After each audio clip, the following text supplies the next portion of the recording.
Maayong gabi, mga kaigsunan. O again, nianausap kita sa itong tulumanon Takna sa Pagtuon o siguro mga pipila na ka mga pagsibya o sa pag-broadcast ng programa nga wala ta dinhi, but pasalamat usab kita nga bisan pa sa atong absence ato nagyapoy kitaganang Ginoo nga mopuli na to. Ang usa niya na ulay-lain ang atong pinalangga nga Ministerial Secretary sa SWPUC, si Pastor Elvin Salarda. So, ato siya karon ubanan gihapon kita ug ako siya ngayon sa paghatag sa opening prayer. Let's pray. Our Father in heaven, we thank you that tonight we have again the privilege to discuss our lesson for the week with Pastor Pido. Grant the Lord that your wisdom will be with us so that as we discuss this lesson, we will be able to impart the spiritual lessons that we can grow into a Christ-like. Thank you for answering our prayers. Blessing to your people who are following the program. In Jesus' name I pray. Amen. Amen. Okay, so karong gabi na atong pagalantaon na usab ang I would consider this as a very interesting topic tungod kay I think if you notice, Pastor Salarda, no, mura na ni siya nagabalik-balik sa matag leksyon nga itong ginadala dinhi. If you notice, issues may tungod sa kanibitang human suffering, anong nakabaton ta niini, anong makaagita niini. So, some questions nga mo arise is, kanong sa nganong gialaw ni sa Ginoo, no, kung ang Ginoo sa gugma o grasya nganong nakayanan niya sa paglantaw nga iyang mga anak nga nagsuffer some extraordinarily and I would say kanang excruciating pain. So mao na siya ang anggulo nga atong pagalantawon. Of course we will continue to ask, no, the blessing of the Holy Spirit kay para ma-enlighten ta kay at gani atong pangunahuna very very limited man gud mga kaigsunan. So as we go along, continue to pray for us and for all of us as we look into this topic. So ang atong memory text for this week, maaypod siya pagka-pick up sa tong author. Kaya I think gibutang niya ang in the midst sa mga suffering atong giagian karon, there will come a time nga lahi na pod siya nga face, no, makita nato. So mao ning gitawag nato nga mao ni ang hope sa matag believers. Okay. So makita na siya sa pinadayag ang katapusan nga libro sa Biblia, Revelation 21 verse 4. O ato ni pagbabasa no sa New King James Version kay mao nang gigamit sa atong author. And God will wipe away every tear from their eyes. So the assumption is prior to this, grabe gud ang mga kasakit nga atong giagyan, no? Yes, mga luha and so on and so forth. And then another promise comes, ingon siya, there shall be no more death. Kay mao ning usa sa mga butang nga grabe gyud ang gihatag nga kasakit sa to kasing-kasing, no? In fact, we pained with the family of Dr. Tabingo. Tabingo kay di panaw na si Ma'am Lydia atong pinalangga nga Ma'am Ligaya, I'm sorry. Atong pinalangga nga of course First Lady kanadto sa MBC ug dinhi sa South Philippine Union Conference. So, abi nimo usay talagsaw biya pud na nga ma-president ka sa college, then after a while ma-move ka sa union, no? So something else. So you know Dr. Tabingo, ako I really admire him, including pud si Ma'am, no? The time nga nakapuyo magpugo silang balay. So kabalo pud ko nga usa pud kabutan gini si Ma'am, Ma'am Ligaya. Yeah. And of course the husband Pastor Tabingo. So that's why we really mourn for the loss of Ma'am Ligaya. So this text really fits into the situation where they are right now. It's sure. No? So in heaven, no more sorrow, no more crying, wala na kasakit, o ang tanan nga mga butang katong ligad na, wala na to, mga wala na kay mabago naman siya, maislan na siya sa mga bago nga mga butang nga maghatod ka nato sa sitwasyon nga sa diin. Mga wagtang na to tanan, ang tanan nga gisgutan din nga negative na sa panahon nga maabot ni, wala na to siya. So this is a very good presentation. Para siya kaning antithesis ba sa mga butang ato karon nga solution. Okay, so ako ngayon si Pastor Elvin sa pagdugang sa hatag og dugang explanation. So kini nga mga nga sitwasyon nga naagian nato din sa kalibutan, kini mga kalisod, kamatayon, tanan yun nga mga naagian nato nga makaingon yung taba nga perting paita kayo sa tanan. Kini nga teksto mo ni siya ang naghatag og kasulbaran. Yeah. Nga at the very end, ang mga righteous nga mga tao nga nagalagad si Ginoo nga mipili nga mo dawat ni Ginoong Hesus nga ilahang Dios og manluluwas, niining panahon na dalon sila sa langit. This text nagsulti nga kining panahon na tuan na sa langit ang mga tao ani nga mga righteous. Unya of course mo bati man gyud tag kasubo Pastor Pido kung in kaso nga naay mga relatives nato, naay mga suod nato nga higala nga wala nato dito makita sa langit, mo bati tag kasubo.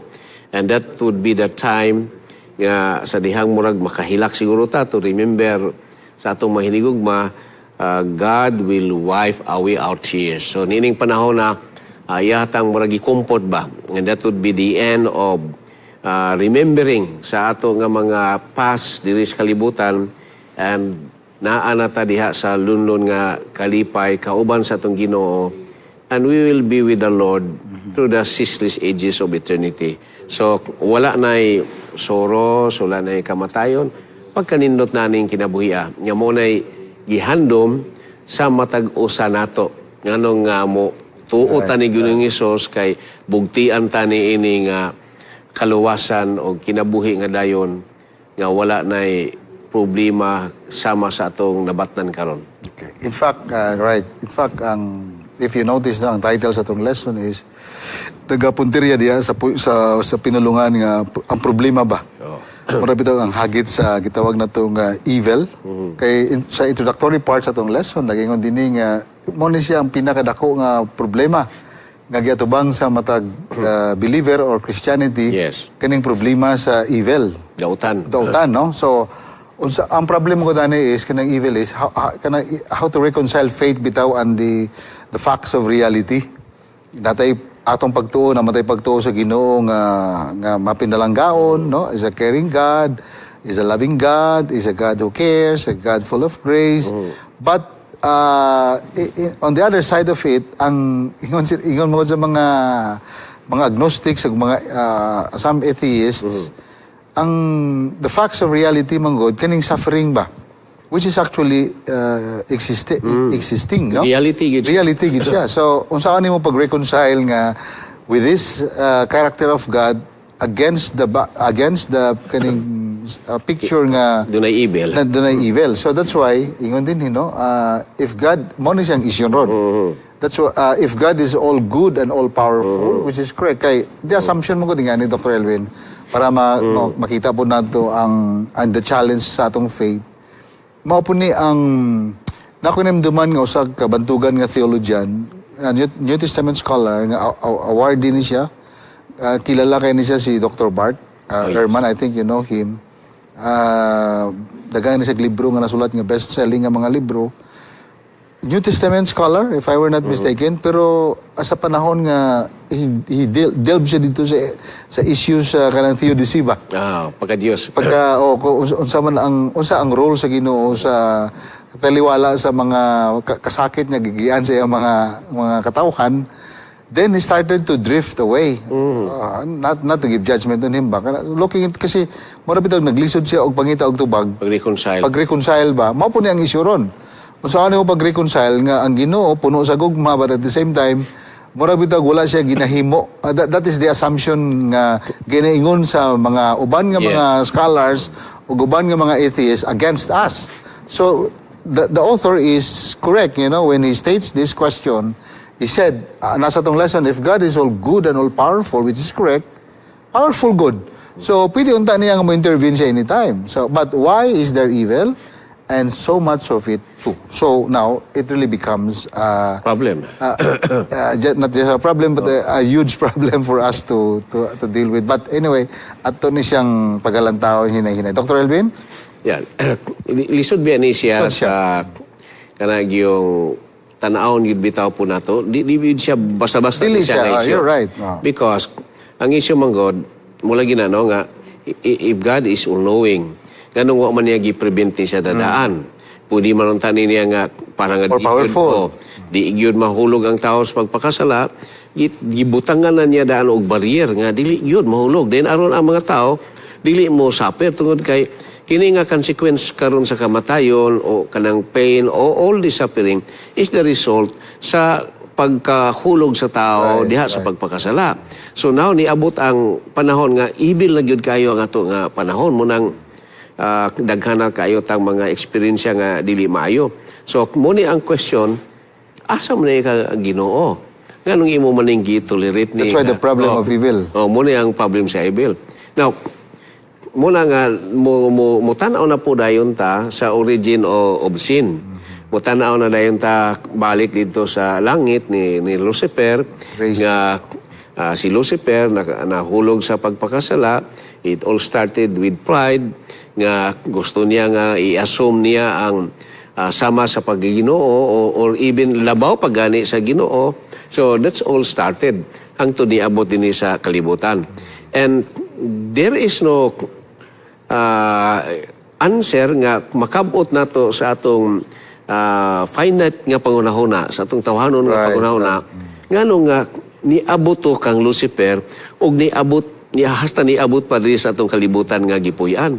Now, mao na siya ang giingon diri sa atong lesson nga mystery po ni siya. It's really a mystery. Tungod kay ang Ginoo naghimo og perfect ang tanan. Even si Lucifer nga gihimo si Ginoo was perfect in the very beginning.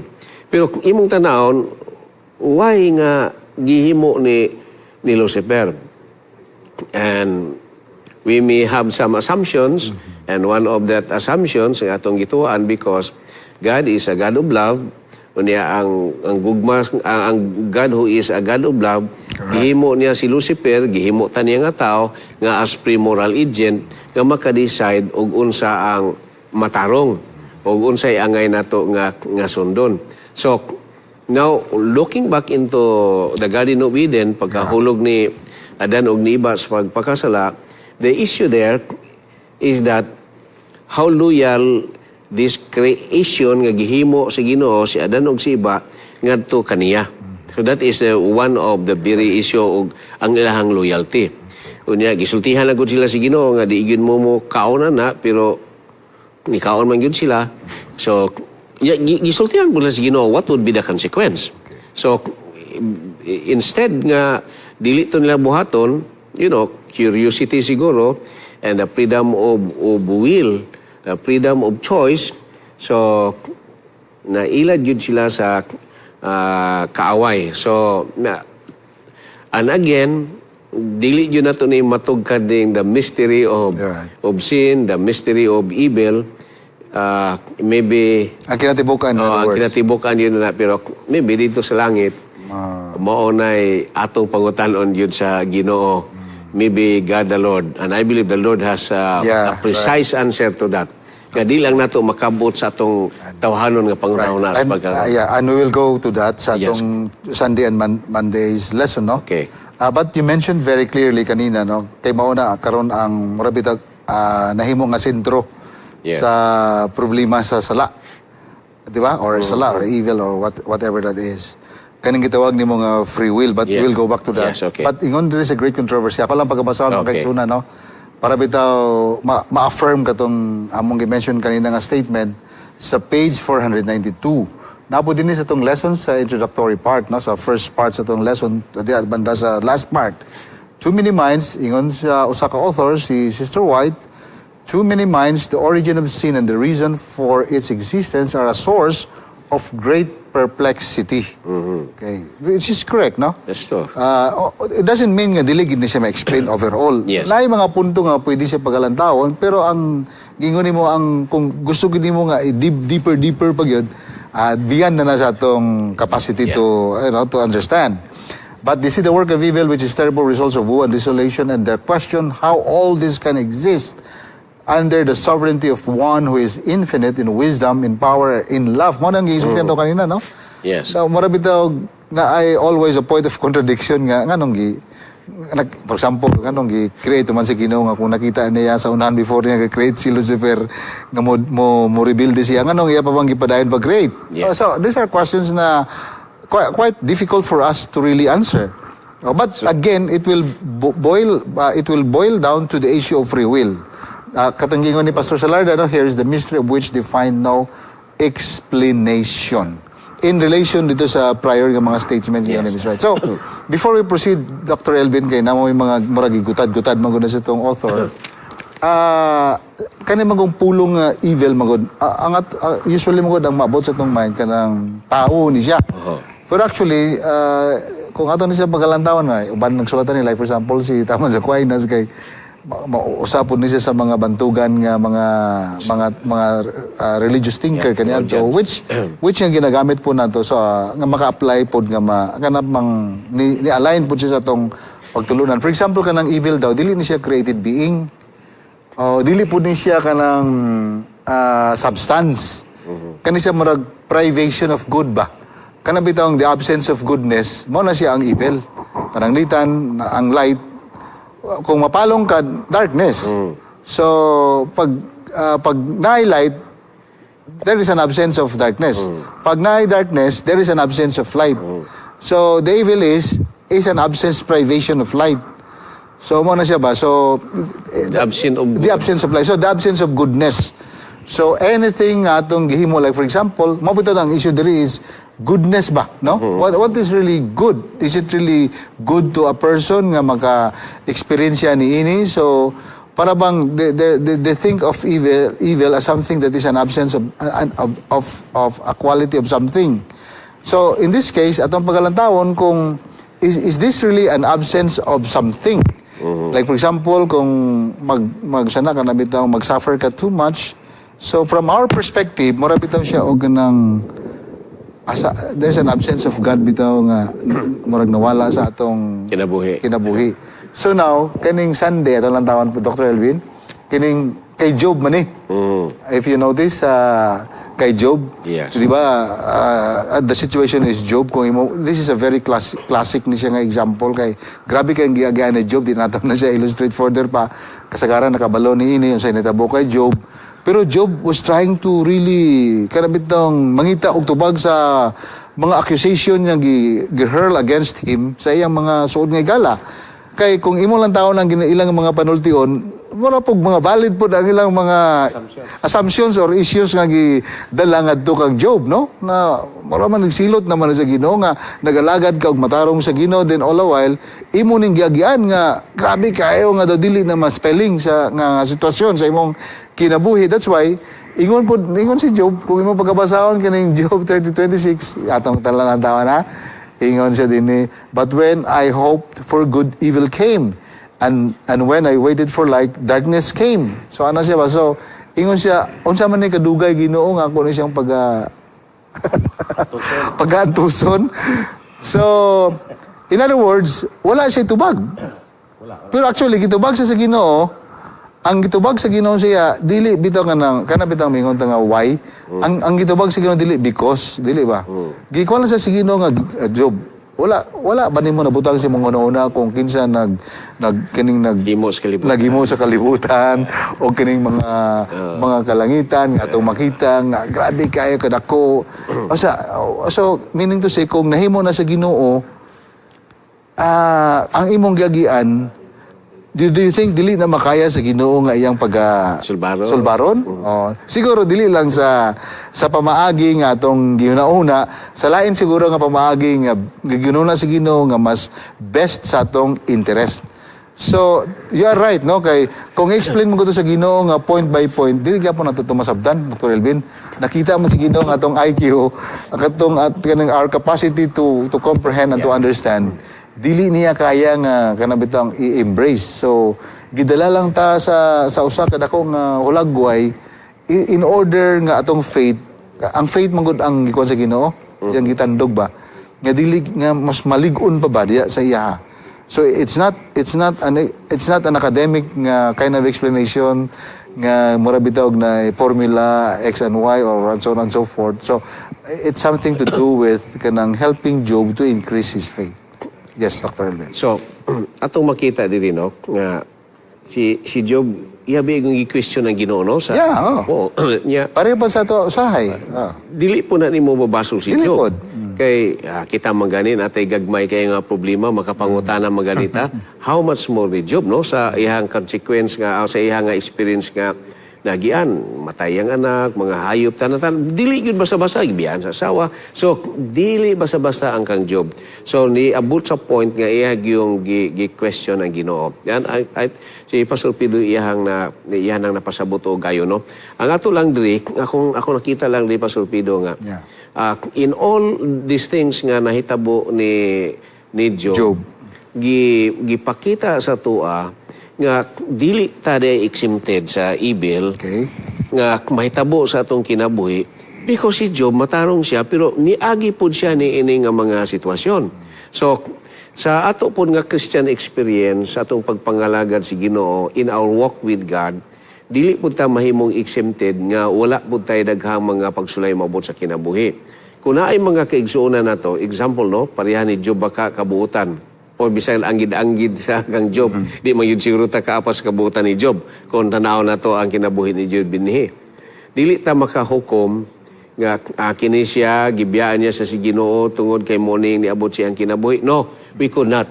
Kay in the case of Job atong nakita nga there is the issue of God and Satan about Job no atong nakita. And God just allow it to happen. Pero God was there for Job. Gisustain niya si Job. O si Job, di lang makasabot siya sa iyang sitwasyon. Di gud siya makasabot. Pero the good thing about Job, wagid siya nibuhi sa rinda, no? Ang pagunit niya, despite sa... despite sa mga nahitabo niya, ni action man siya og pag... Napoy gamay nga... Kalibog niya, nga mo-action maka siya kaduha-duha. Pero wala gud siya mo biya si Ginoo. So ato nakita ba nga ang relasyon si Ginoo og ni Job very strong gyud kayo sa tanan. Nga nangawala niya ang tanan. I think everything was lost for Job, but still he remains steadfast sa iyang pag-alagad si Ginoo. Kay si Job, iyang nakita nga matarong paghihapon nga magpabilin sa pag-alagad kaysa mubiya sa pag-alagad tungod sa mga trahedya nga niabot siya nga kinabuhi. So mo ni ang maghatag po nato og kalig-on nga dili man siguro nato makita ang kamot sa Ginoo nga nag-uban ka nato kung muagi kita sa mga kalisod kayo sa atong kinabuhi, but we are assured in the story of Job nga ang Ginoo is right there with his people, with the person nga nagpadayong yung matarong despite sa struggle, just like kato bitaw ang poem bitaw sa kuan kanang footprints in the sun. Siya abi niya tingala siya nga usa na lang pero print sa foot. So ang Ginoo so ingon ani gihapon ni ang nahitabo ni Job. And eventually atong nakita nga ang sitwasyon ni Job later on na kuan siya kana bang nabindikit siya sa iyang pagpabilin nga matarong sa Ginoo, what has been lost, gibalik si Ginoo, murag kaduha nga pilo ang netabo. Yeah, in fact, itong memory text nga itong gigamit, no? That is, if I may use the word again, vindication, mapunto ang God's way of vindicating, no? Yes. Sa iyang mga kaanakan, mga believer, no? Nga nakakaniya.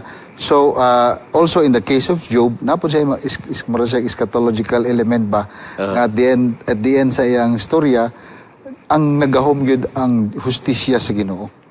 So, another amazing butang ako nakita sa istorya ni Job, Pastor, is, despite ito sa giagian niya nga kalisod nga daw, pwede na mo buhian imong pagtuo.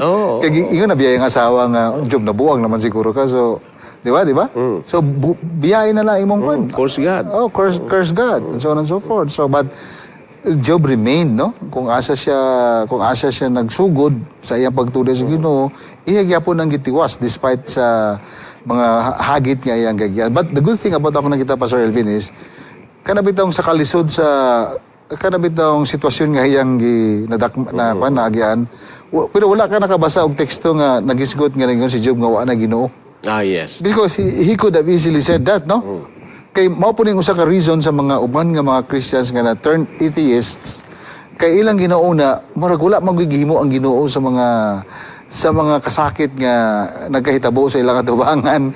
exactly the same sa nahitabo kay Job. But in the case of Job, wala jud kay mabasa nga nag-declare si Job or nagbungat man lang si Job nga tungod sa grabe ka kabugaton nga iyang gibitbit nga daw dili na ma-spelling pa.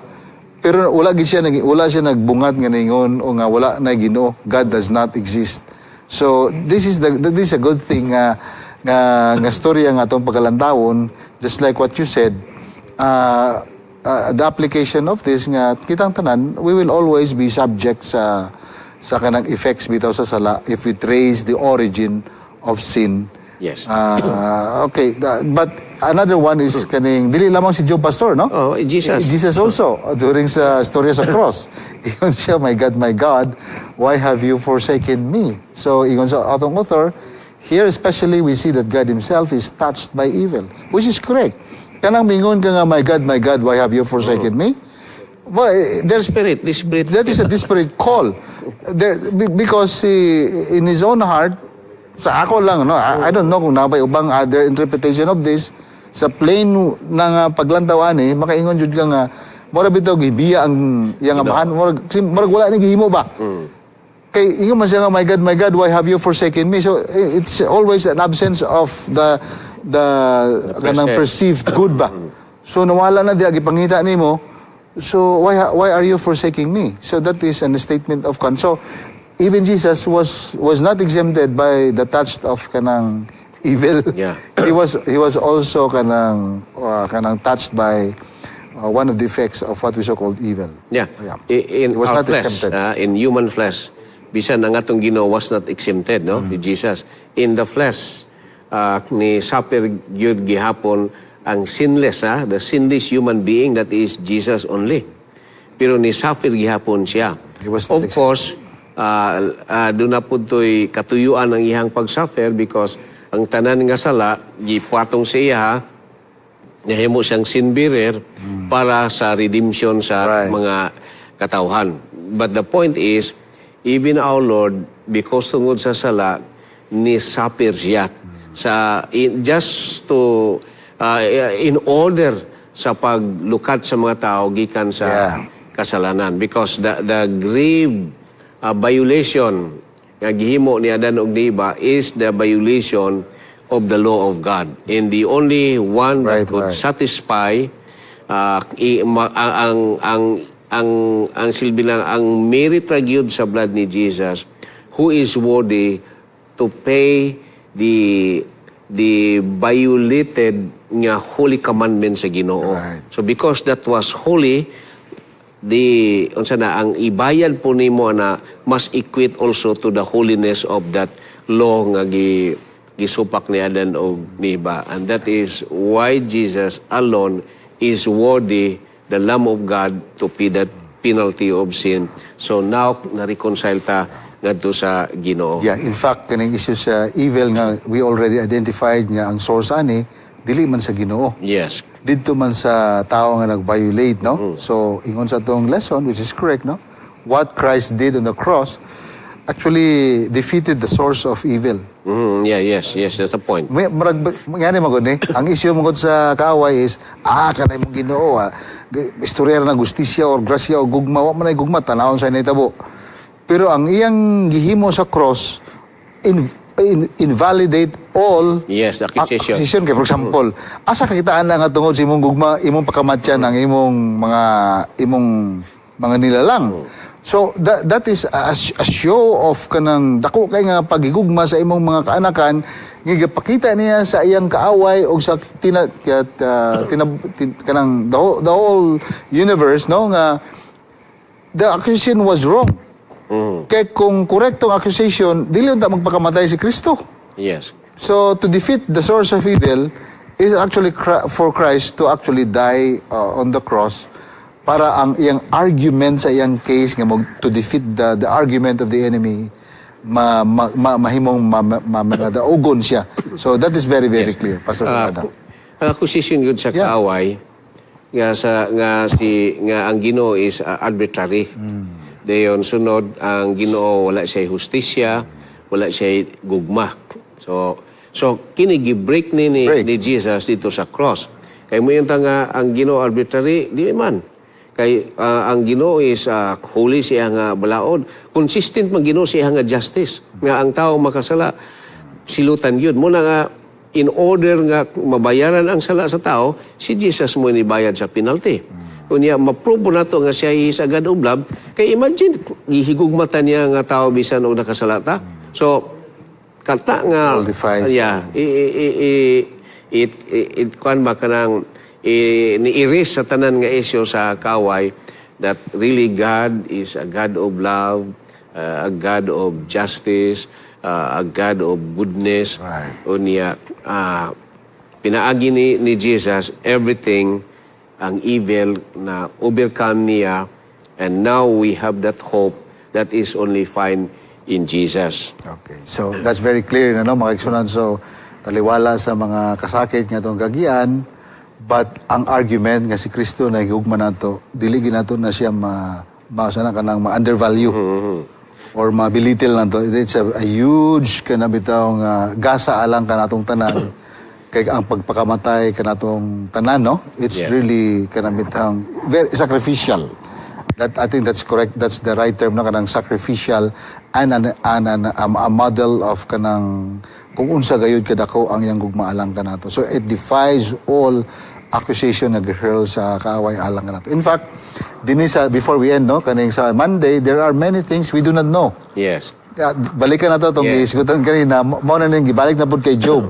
Actually, ang gitubag sa tanan ng gipangutanan ni Job, makita nato diya sa Kapitulo 38. Yes. But wala na tayo nga panahon, but you can go back to this, siguro humanini, yun na siyang pagkabasahon.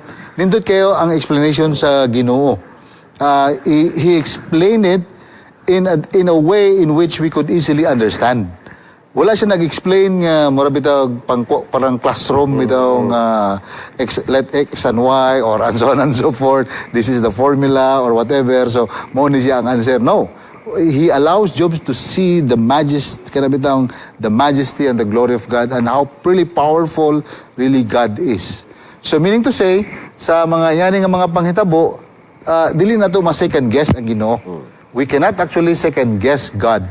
Kay wala mo kita kabalo sa blueprint sa Ginoo. Yeah, that's right. I think mo nang giingon ni Mrs. White nga dili gina to masabtan. So bisan taliwala sa ani mga pangitabo, mosalig rigid ta kaniya sama sa gihimo ni Job kay we don't actually possess no kanang adequate facts ba to comment intelligently sa mga nanghitabo. We don't possess. Do you think do you think na possess of adequate facts to comment intelligently? Wala. So, let alone, no, God kanang do His best for us because just like what He said to Job, I created, kanang, di ba, Pastor? This is how powerful I am. So, in Job chapter 38, we do not know a lot of things. In another version, why do you talk so much when you know so little? Then, gisumpayan niya na in verse 4, where did you, when I laid the foundation of that's earth? The one. Tell me, if you have understanding.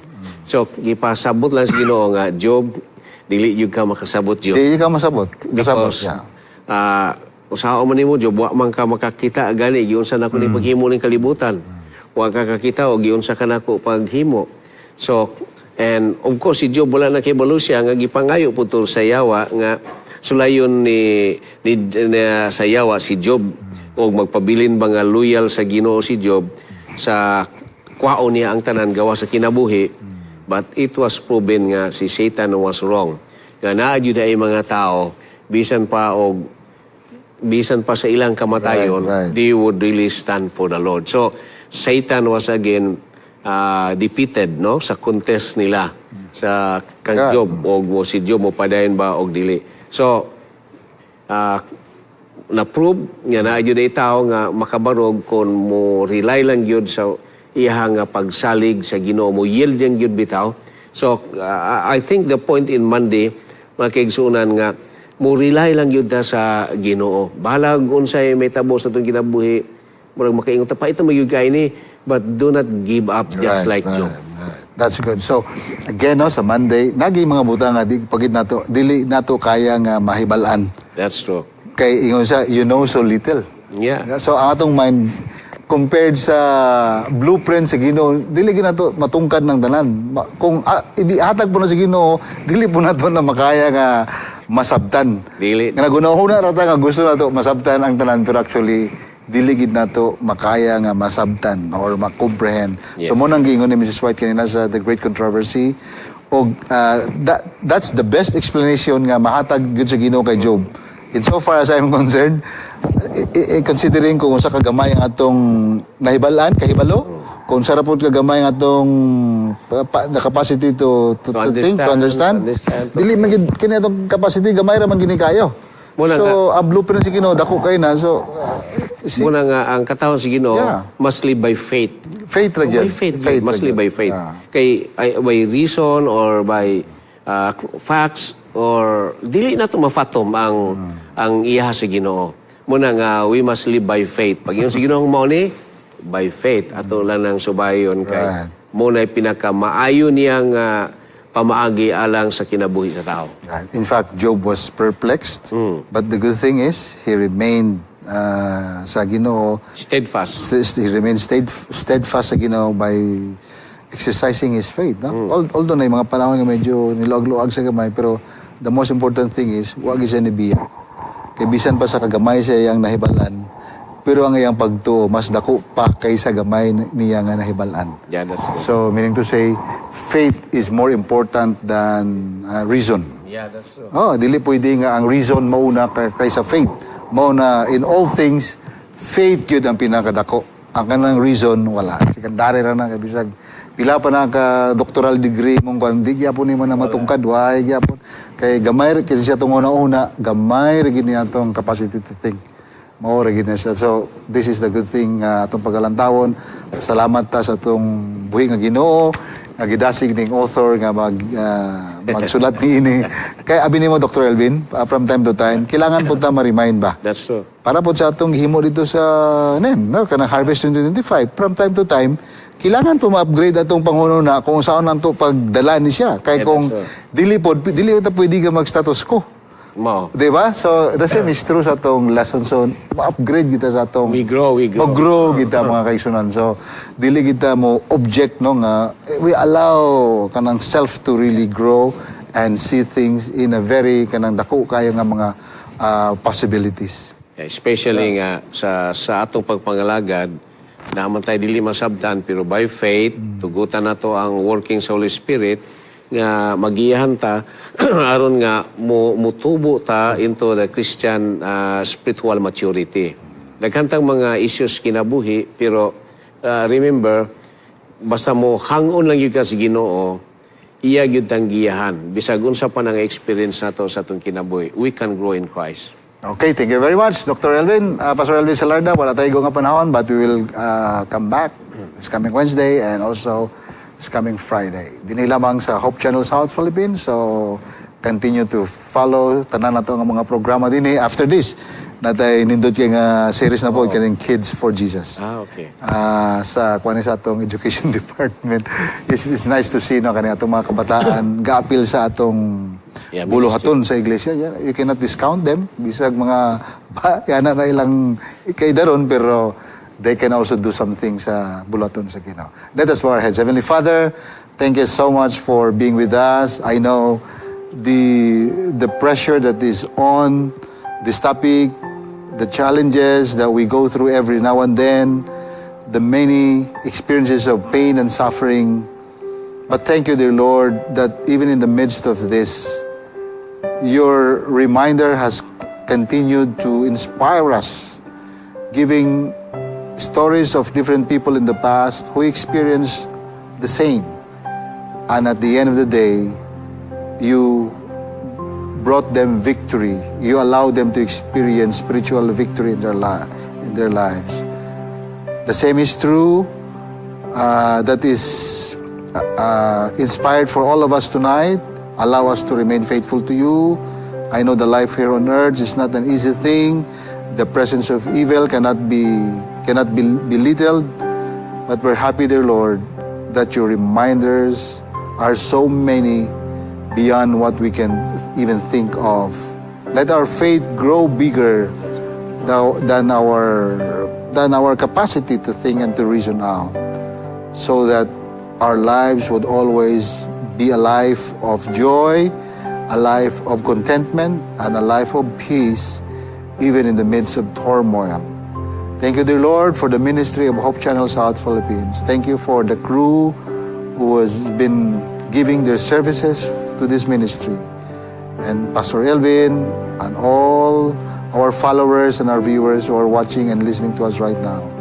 May the blessings of the Holy Spirit, the presence of the Holy Spirit, be with them as always, now and forever. In Jesus' name we declare, Amen.